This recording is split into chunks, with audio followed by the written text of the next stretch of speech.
Hi hello guys, welcome to our channel. இன்னைக்கு இந்த வீடியோவில் எதை பற்றி பார்க்க போகிறோன்னா ஓணம் பற்றி தான் பார்க்க போகிறோம். ஓணம் வந்து எதுக்காக கொண்டாடுறாங்க, யாரோட நினைவாட்டு கொண்டாடுறாங்கன்னு பற்றி தான் பார்க்க போகிறோம். வாங்க வீடியோக்குள்ளே போகலாம். ஓணம் வந்து மகாபலி சக்கரவர்த்தி அரசரோட நினைவாக தான் கொண்டாடப்படுது. அவரது ஆட்சி காலத்தில் அவர் வந்து மக்களை ரொம்ப நல்லாட்சி புரிஞ்சு மக்கள் எல்லோரையும் ரொம்ப சந்தோஷமாக வச்சுருக்காரு. மகாபலி சக்கரவர்த்தி முன் ஜென்மத்தில் ஒரு எலியா பிறந்திருக்காரு. அப்போ ஒரு நாள் வந்து சிவன் கோயிலில் விளக்கு ஒன்று அணையிற நிலைமையில இருந்திருக்கு. எலி வந்து அங்கேயும் இங்கேயும் ஓடினதுல இந்த மகாபலி சக்கரவர்த்தி எலியா இருக்கார்ல, அவரோட வால் வந்து தெரியாம அந்த விளக்கு மேல பட்டு அணையிற நிலைமையில இருந்த விளக்கு வந்து நல்ல பிரகாசமா எரிய தொடங்கியிருக்கு. அதை பார்த்த சிவபெருமான் வந்து எலி வந்து தனக்கே தெரியாம நல்ல காரியம் செஞ்சனால அடுத்த ஜென்மத்துல நீ ஒரு அரசனா பிறந்து மக்களுக்கு நல்லாட்சி செய்வேன்னு சொல்லியிருக்காரு.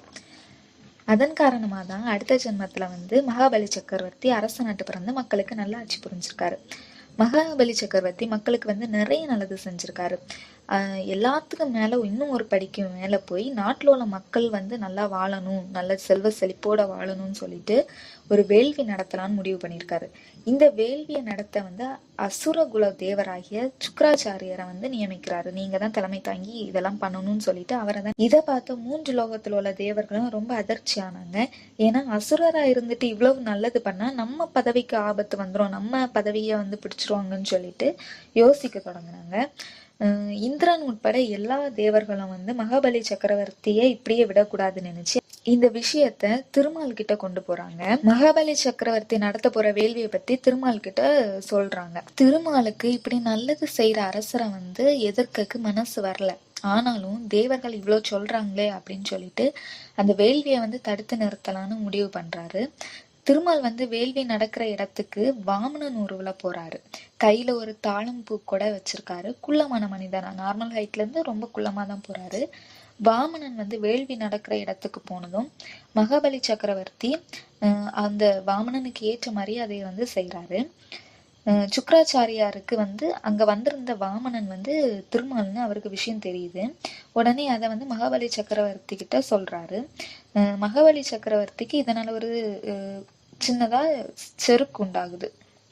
இவ்வளோ பெரிய கடவுளே நம்ம கிட்ட வராரு, வந்து வாமனன் வேடத்துல வந்திருக்காரு அப்படின்னு சொல்லி உங்களுக்கு என்ன வேணும் அப்படின்னு கேட்டிருக்காரு. உடனே வாமன ரூபத்துல இருக்க திருமால் வந்து நான் வந்து 3 அடி மண் வேணும் அப்படின்னு சொல்லி கேட்டிருக்காரு. 3 காலடி மண். வாமனன் உருவத்துல வந்த திருமால் வந்து 3 காலடி மண் கேட்டதும் மகாபலி சக்கரவர்த்தி அவரோட உருவத்தை வந்து ஃபர்ஸ்ட் நினைச்சுதான் சரின்னு சொல்லுவாரு. அவரு சரின்னு சொன்ன அடுத்த கணமே வாமனன் வந்து ரொம்ப பெரிய, அவர் குலமான உருவத்துல இருப்பாரு, அதை விட ரொம்ப பெரிய உருவத்துக்கு மாறுறாரு. ரொம்ப பெரிய உருவத்துக்கு மாறி திருமால் வந்து முதல் அடியை வந்து மண்ணுலகம் முழுவதையும் எடுக்கிறாரு. 2வது அடியை விண்ணுலகம் முழுவதையும் வைக்கிறாரு. 3வது அடியை எங்க வைக்கிறதுன்னு தெரியாம யோசிச்சுட்டு இருக்கும்போது மகாபலி சக்கரவர்த்தி ரொம்ப தாழ்மையாட்டு தன்னுடைய சிரம் தாழ்த்தி 3வது அடியை என் தலைமையில வைங்க அப்படின்னு சொல்லி சொல்றாரு. விஷ்ணுவும் 3வது அடியை மகாபலி சக்கரவர்த்தியோட தலைமையில வச்சு அவர் வந்து பாதாள உலகத்துக்குள்ள போயிறாரு.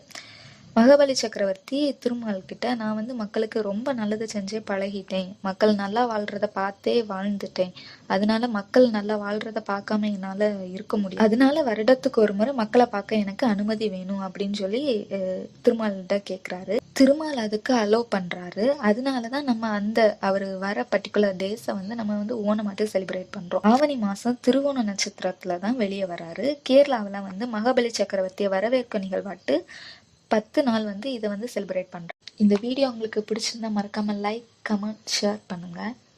மறக்காம சப்ஸ்கிரைப் பண்ணுங்க. தேங்க்யூ, டாடா. நெக்ஸ்ட் வீடியோல பார்க்குறேன்.